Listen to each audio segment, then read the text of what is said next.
தமிழ் சுருக்கெழுத்து முதுநிலை தேர்வு 2ஆம் தாள் நன்றாக எழுதிட கடிதங்கள் மற்றும் 1/3 பாகம் ஆகியவற்றில் வரும் சிறப்பு சுருக்கங்களை பலமுறை எழுதி பயிற்சி செய்திட வேண்டும். ஜூலை 1994. வணிகமுறை கடிதம் சிறப்பு சுருக்கங்கள். மதுரை மாவட்டம் முழுவதும் தேவை ஏற்றுக்கொள்ள வணிகமுறை கடிதம் தயாரிக்க மனு சிறப்பு சுருக்கங்கள் 500.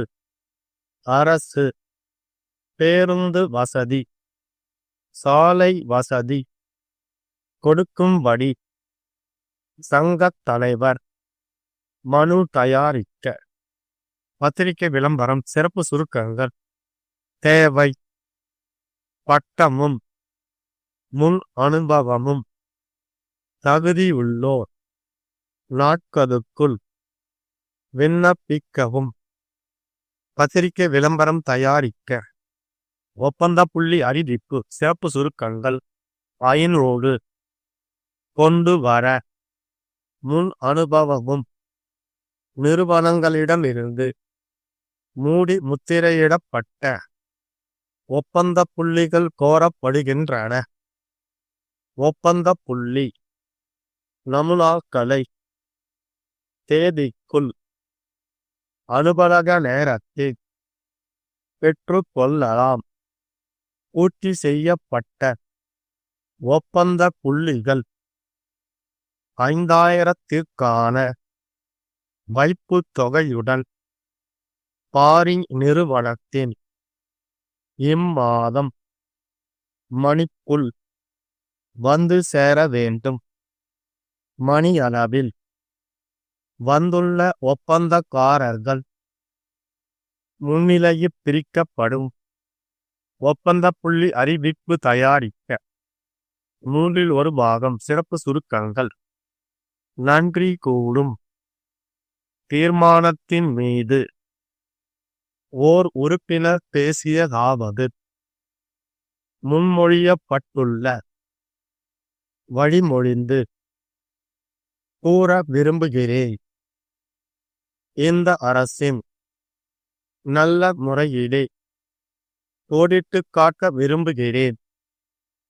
பலதரப்பட்ட இந்த அரசின் தாழ்த்தப்பட்ட மக்கள் அடைவதற்கு பல்வேறு திட்டங்கள் தாழ்த்தப்பட்ட மக்களுக்காக மத்திய அரசும் மாநில அரசுகளும் நல திட்டங்களை தாழ்த்தப்பட்ட மக்களின் தெரிவித்துக் கொள்ள விரும்புகிறேன். புரட்சிகரமான கொள்கையை நல்ல கொள்கையை வரவேற்கிறேன். அரசு கையகப்படுத்துகிற போது வழங்க வேண்டும் என்ற முதலமைச்சர் அவர்களின் அமைச்சர் அவர்கள் நன்றியை தெரிவித்துக் கொள்கிறேன். உள்ளாட்சி அமைப்புகளில் இருந்தால்தான் அரசின் திட்டங்கள் அரசானது செய்ய வேண்டும் என்று பேசுவதற்கு தலைவர் அவர்களுக்கு நன்றியை தெரிவித்து அமைகிறேன். 15 seconds. 10 seconds. 5 seconds. Get ready. Start. 1. புதிதாக விற்பனைக்கு வந்துள்ள ஆடவர்களுக்கான ஆடவர் பெண்களுக்கான அஸ்வினி மற்றும் மாணவர்களுக்கான கபீர் என்னும் மிதிவண்டிகளுக்கு மதுரை மாவட்டம் முழுவதும் விற்பனை செய்வதற்கு முகவர்கள் தேவை என்ற விளம்பரத்தை கண்டு அந்த முகவர் பொறுப்பை ஏற்றுக்கொள்ள தயார் என்றும் அதற்கான விதிமுறைகள் மற்றும் கமிஷன் பற்றிய விவரங்களை உடன் எழுத கோரியும் கோவையில் உள்ள பீமா மிதிவண்டி தயாரிப்பாளர்களுக்கு மதுரையில் உள்ள பாண்டியன் மிதிவண்டி விற்பனை நிலைய மேலாளர் எழுதும் வணிகமுறை கடிதம் தயாரிக்க. 2.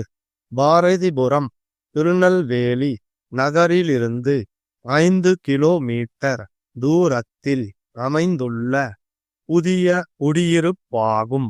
இங்கு சுமார் 500 வீடுகள் உள்ளன. குடியிருப்பவர்கள் அனைவரும் அரசு ஊழியர்களாக இருக்கிறார்கள். அவர்களும் அவர்களுடைய குடும்பத்தாரும் நகரத்திற்கு வந்து போக தக்க நகர பேருந்து வசதி இல்லை. பேருந்து வசதி செய்திட தக்க சாலை வசதி இல்லை என்று கட்டபொம்மன் போக்குவரத்து கழக மேலாளர் கூறுவதால் உடனடியாக சாலை வசதி செய்து கொடுக்கும்படி திருநெல்வேலி நகராட்சி ஆணையருக்கு பாரதிபுரம் மக்கள் நல்வாழ்வு சங்க தலைவர் எழுதும் மனு தயாரிக்க. 3. கொடைக்கானல் இந்து கல்லூரிக்கு முதல்வர் தேவை. டாக்டர் பட்டமும் 10 ஆண்டுகள் கல்லூரி முதல்வராக பணியாற்றிய முன் அனுபவமும் தேவை. வயது 50. பல்கலைக்கழக மானிய குழு ஊதியம். கல்லூரி வளாகத்தில் இல்லம்.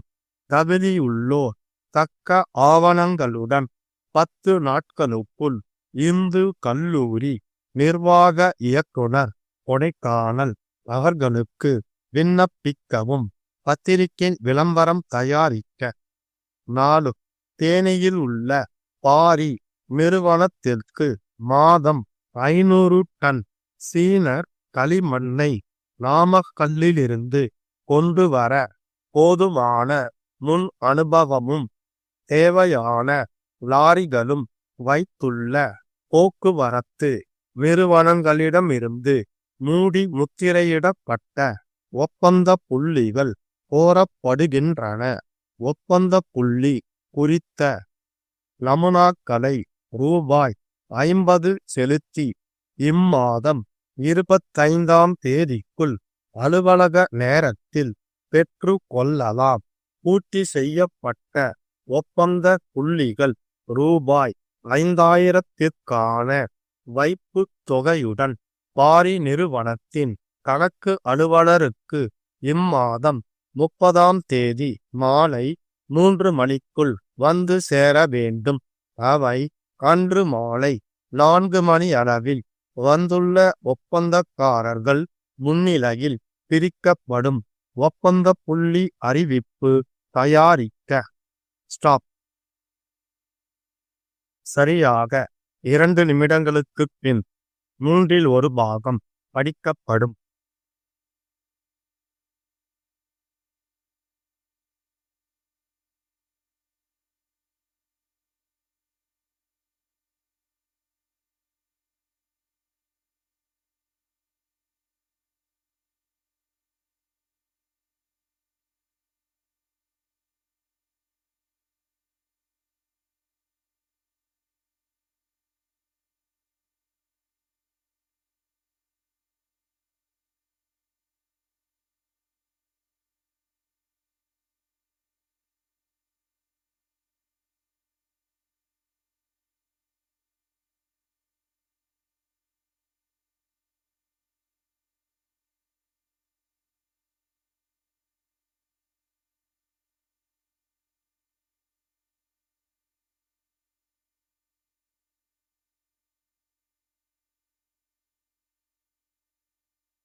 15 seconds,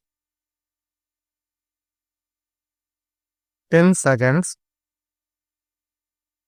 5 seconds, ready, start. ஆளுநர் பேருரைக்கு நன்றி கூறும் தீர்மானத்தின் மீது உரையாற்றிய ஓர் உறுப்பினர் பேசியதாவது: முன்மொழியப்பட்டுள்ள தீர்மானத்தை வழிமொழிந்து நானும் சில கருத்துக்களை கூற விரும்புகிறேன். இன்றைய தினம் ஆளுநர் உரை அனைத்து தரப்பு மக்களாலேயும் மகிழ்ச்சியோடு வரவேற்கத்தக்க நிலையிலேயும் இந்த அரசின் கொள்கைகளை நல்ல முறையிலே எடுத்து காட்டுகின்ற வகையிலேயும் இருக்கிறது என்பதை முதற்கண் நான் கோடிட்டு காட்ட விரும்புகிறேன். விவசாயிகள், தொழிலாளர்கள், அரசு ஊழியர்கள், தாழ்த்தப்பட்டோர் என்று பலதரப்பட்ட மக்களுக்கும் நன்மைகளை வாரி வழங்குகின்ற இந்த அரசின் பல்வேறு புதிய கொள்கைகளை பிரதிபலிக்கின்ற ஆளுநர் உரை அனைவராலும் வரவேற்கப்பட வேண்டிய ஒன்று. மேலும் தாழ்த்தப்பட்ட மக்கள் பொருளாதார ரீதியாகவும் மேம்பாடு அடைவதற்கு பல்வேறு திட்டங்கள் வகுக்கப்பட்டுள்ளன. சுதந்திரம் பெற்று 40 ஆண்டுகளுக்கு மேலாகியும் பல கோடிக்கணக்கான ரூபாய்களை தாழ்த்தப்பட்ட மக்களுக்காக மத்திய அரசும் மாநில அரசுகளும் ஒதுக்கி இருந்தாலும் அவர்கள் இன்றைக்கும் வானமே கூரையால், காற்றே சுவரால், உண்ண உணவின்றி, உடுக்க உடையின்றி, இருக்க இடமின்றி நலிவுற்ற மக்களாய் வாழ்வதை நாம் கண்கூடாக பார்க்கின்றோம். இப்படிப்பட்ட நிலைமைக்கு ஒரு மாறுதல் வராதா என்று அந்த மக்கள் கனவு கண்டு கொண்டிருந்த நேரத்தில் அந்த கனவும் நனவாகும் என்று எண்ணத்தக்க வகையில் இன்றைக்கு ஆட்சி பொறுப்பை ஏற்றிருக்கும் அரசு பல்வேறு நலத்திட்டங்களை தாழ்த்தப்பட்ட மக்களின் பொருளாதார மேம்பாட்டிற்காக ஆளுநர் அவர்கள் மூலமாக அறிவித்திருப்பது உள்ளபடியே பாராட்டுக்குரியது என்பதை நான் இங்கே தெரிவித்துக் கொள்ள விரும்புகிறேன். தற்போது ஒரு புரட்சிகரமான கொள்கையை அறிவித்திருக்கிறார்கள். தமிழகத்திலே இருக்கிற பினாமி நிலங்களையெல்லாம் கையகப்படுத்த வேண்டும் என்ற நல்ல கொள்கையை வெளியிட்டிருக்கிறார்கள். அதை மகிழ்ச்சியோடு வரவேற்கிறேன். பினாமி நிலங்களை அரசு கையகப்படுத்துகிற போது விவசாயத்திலே பெறுகின்ற கூலியை மட்டுமே தங்களுடைய வாழ்க்கைக்கான மிக பெரிய வருமானமாக நம்பிக் கொண்டிருக்கிற அந்த ஏழை மக்களுக்கு முன்னுரிமை தந்து நிலங்களை வழங்க வேண்டும் என்ற கோரிக்கையை முதலமைச்சர் அவர்களின் பரிவான பரிசீலனைக்காக வைக்கிறேன். அடுத்து உள்ளாட்சி தேர்தல்கள் தமிழகத்தில் விரைவில் நடத்தப்படும் என்று அமைச்சர் அவர்கள் அறிவித்தார்கள். அதற்காக அவருக்கு நன்றியை தெரிவித்துக் கொள்கிறேன். உள்ளாட்சி அமைப்புகளில் மக்கள் பிரதிநிதிகள் இருந்தால்தான் அரசின் திட்டங்கள் அனைத்தும் யாரை சென்றடைய வேண்டுமோ அவர்களை சென்றடையும் என்பதில் எந்தவித சந்தேகமும் இல்லை. எனவே சொல்வதையெல்லாம் செய்யும் இந்த அரசானது குறித்த நேரத்தில் உள்ளாட்சி தேர்தல்களை நடத்தி தமிழகத்தில் எல்லா இடங்களிலும் ஜனநாயகம் பூத்துக் குலுங்க ஆவன செய்ய வேண்டுமென்று கூறி இந்த அளவிற்கு பேசுவதற்கு வாய்ப்பளித்த தலைவர் அவர்களுக்கு நெஞ்சார்ந்த நன்றியை தெரிவித்து அமர்கிறேன். ஸ்டாப்.